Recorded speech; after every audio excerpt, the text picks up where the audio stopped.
Hola a todos, soy Víctor Ruiz y hoy vamos a hablar de un tema muy importante que nos atañe a todos los seres humanos, tanto estudiantes como profesionales, personas del quehacer diario, como es el funcionamiento de las categorías lingüísticas.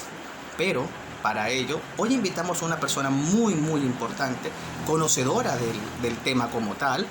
No es de nuestro país, lo invitamos desde Europa, específicamente desde la ciudad de París. Él es el doctor Jacques Catrébel y nos va a venir a dar una información muy globalizada, pero a la vez concisa sobre lo que es el funcionamiento de las categorías linguales. Entonces, sin más preámbulos, voy a presentarles al doctor Jacques Catrébel. Doctor, muy buenas tardes. Muy buenas tardes. Como dijo aquí nuestro presentador, mi nombre es Jacques Catrébel y hoy vengo a hablar algo importante que manejamos todos los seres humanos. Es la comunicación. Pero existen ciertas formas o ciertas características de esta lingüística que nos permite comunicarnos y dar a conocer qué queremos ser. Para ello vamos a empezar con algo importante, algo que yo estoy haciendo ahora, y es hablar. ¿Pero qué es hablar? Hablar es una derivación de ciertas reglas y normas que se van formando en un punto esencial, en donde en nuestro cerebro. Y en nuestro cerebro vamos a encontrar el lenguaje. ¿Pero qué es el lenguaje? Es una capacidad que poseemos los seres vivos, en este caso los seres humanos, pero con racionalidad. ¿Qué quiere decir racionalidad? Que nosotros pensamos lo que queremos comunicar para poderlo llevar a otras personas. No quiere decir que los animalitos no tengan ese lenguaje. Ellos sí lo tienen. Pero es un lenguaje muy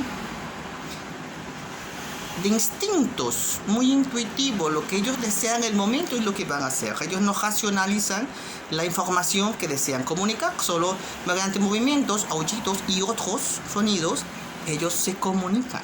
Entonces, este lenguaje no solo lo vamos a encontrar de forma hablada, también lo encontramos de forma escrita. Pero hay que tener en cuenta algo. El lenguaje no solamente es la función o la utilización de la capacidad para manejar los signos lingüísticos. Porque es que hay muchas personas que no nacen con estas habilidades fisiológicas para poderse comunicar. Por ejemplo, las personas sordas. Ellos poseen un lenguaje porque ellos, al no poder escuchar, no pueden hablar, producir sonidos, entonces utilizan esto, el lenguaje de señas. Entonces, ese es otro lenguaje. Vamos al caso de las personas ciegas. Ellos pueden escuchar, de pronto pueden hablar, pero no están viendo las escrituras, las otras formas comunicativas como es la escritura.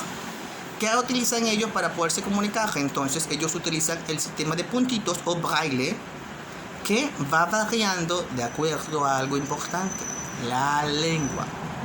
Pero no esto. No, señor. No es ese aparato o ese órgano que tenemos en nuestro cuerpo, más específicamente en la boca. Lo que voy a hablar en el día de hoy, vamos a hablar de la lengua como ese sistema estructurado de signos verbales que nos permite comunicarnos mediante signos y símbolos. Pero cuando hablamos de lengua, hablamos de idioma. Está el idioma francés, de donde yo provengo, de mi querida Francia. Está el idioma español, está el idioma inglés, entre otros idiomas que existen en el mundo. Esos serían unas lenguas. Pero muchas veces nosotros podemos decir, pero si todos tenemos la capacidad del lenguaje y producimos una lengua, entonces ¿por qué no nos entendemos? ¿Por qué? Por las normas o signos lingüísticos o categorías lingüísticas.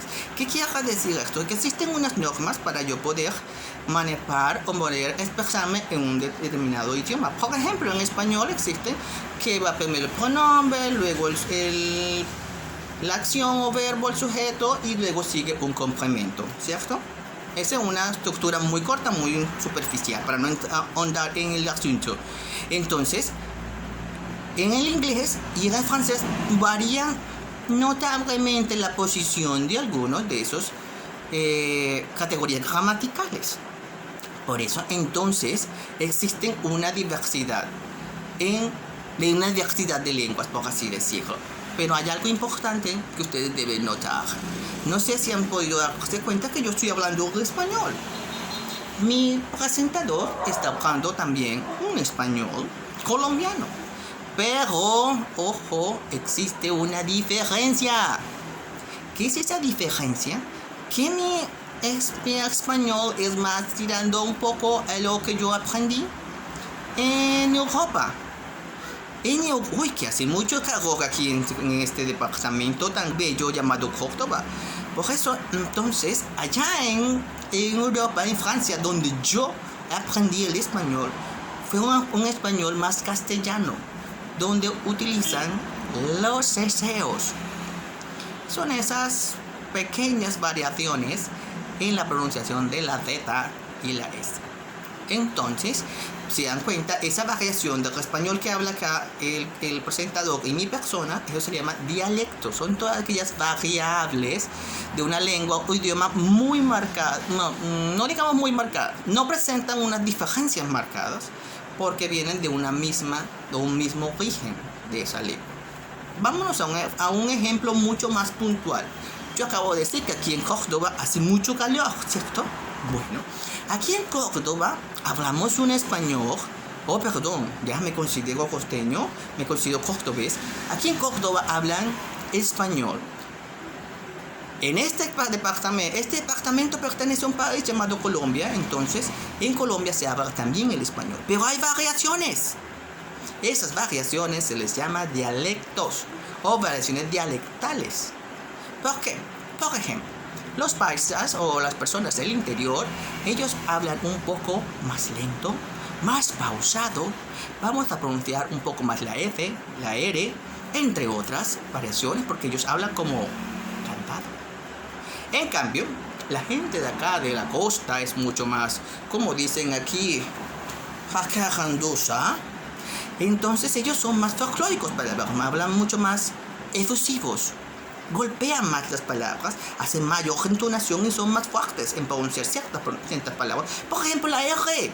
La R de ellos es diferente a la nuestra, pero hacen una fuerza para pronunciar la R.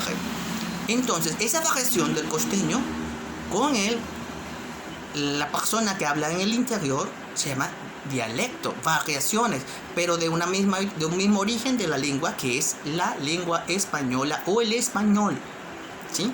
Entonces, dirigiéndonos al inicio, cuando yo les dije que estoy haciendo algo, que es hablar, entonces todas esas expresiones, partiendo del lenguaje, del idioma, que es la lengua, y partiendo de ese poco de categorías lingüísticas, signos, símbolos y demás, para podernos comunicar, producen unos sonidos o producen una expresión o una forma de reconcretar toda esa información que queremos expresar, llamada habla. Pero entonces esa habla no solo se queda en yo pronunciar sonidos o estar diciendo lo que estoy hablando ahora en estos momentos. Esta producción del habla nos va a permitir a nosotros tener ciertas palabras específicas. Por ejemplo, vamos a hablar un poquito de lo que es un léxico. Lo han escuchado muchas veces, el léxico. Muchas veces lo tomamos de forma folclórica porque no sabemos qué es. Son aquellas palabras que ciertamente ciertos grupos sociales, profesionales, entre otros, de personas, comienzan a producir. Esto no es propio de una sola persona, son de varias. Son todas aquellas conjuntos de palabras que usan cierto tipo de personas. Por ejemplo, el léxico estudiantil, el léxico de los médicos, como el estudiantil. Si ustedes escuchan a los alumnos de las escuelas o las universidades, todos hablan de la materia, del profe, hablan del descanso, hablan de los exámenes. En cambio, el léxico de los médicos habla del paciente, de las enfermedades, de las curas que deben utilizar para poder sanarse, entre otras cosas. Eso es un léxico. Vamos a otra parte muy importante, que se ve muy frecuente en todas las zonas o contextos de la comunicación. La jerga. ¿Qué es la jerga? Son aquellas palabras o expresiones que utilizan las personas independientemente de su grupo al que pertenezcan de forma informal. Por ejemplo, todos hablamos de la niñez, de los padres, las madres, los hijos, las casas, las profesiones. Eso pueden ser jergas, lo que hablamos con relación a ellas. Todos le hablamos de forma informal de acuerdo al contexto en que estemos manejando. Si vamos a la parte más específica, nos encontramos con una que se llama argot, que son esas palabras de forma informal, pero que expresamos en ciertos grupos de personas manejando un lenguaje oral. Oral. En este caso, por ejemplo, vamos a hablar de niños, adultos, en el argot de los profesores y en el argot de los profesionales de la salud. Por ejemplo, los profesores, para referirse al niño, dice el estudiante, la alumna, el padre de familia. En cambio, en el argot de la medicina, los profesionales no van a decir eso, aunque se refieran a la misma persona. Ellos dicen el paciente niño, el paciente adulto, el paciente mayor. ¿Sí? Y estamos hablando de la misma información. Por eso es un argot, porque ellos están hablando de la misma información, pero en diferentes formas de expresar. Aquí voy con todo esto entonces. Todo este conglomerado de palabras que utilizamos diariamente tienen sus reglas para poderse expresar. Tienen un origen, que es el cerebro, de una parte de ahí que se llama Wernicke. No sé si recuerdan a ese personaje. Bueno, él se encuentra dentro de nuestro cerebro. Allí se desarrollan las ideas, los pensamientos, las formas de querer darle a conocer al mundo de qué vamos a hablar. Entonces, luego de esa información que está en el cerebro, que es llamado lenguaje, con signos y símbolos, la pasamos, empezando, que eso es una capacidad del ser humano, racional, pasamos entonces a la información de la lengua. Vamos a ver en qué idioma lo vamos a expresar. Si yo me encuentro aquí, yo estoy hablando en español, pero si yo voy a dar una conferencia en francés, obviamente la voy a dar en francés. Entonces ahí voy a manejar la lengua de acuerdo al contexto donde me estoy encontrando en estos momentos. Hablo español. Pero si estoy acá en América, en Colombia, tengo que estar pendiente de el dialecto que voy a manejar. ¿Cómo así? ¿Qué transformación voy a hacerla? Porque lo quiero utilizar un lenguaje un poco más culto, más científico, y de pronto las personas a las que va esta información no tienen esa educación para poder entender. Entonces manejo una variable para la gente de la costa, para la gente que va a hablar allá en el interior, hablan español pero hablan de diferente forma. Entonces para eso uso el dialecto. Y luego de que ya el dialecto lo tengo determinado, voy a concretar esa información mediante mi habla, y mediante mi léxico, mediante mi jerga y mediante el argot.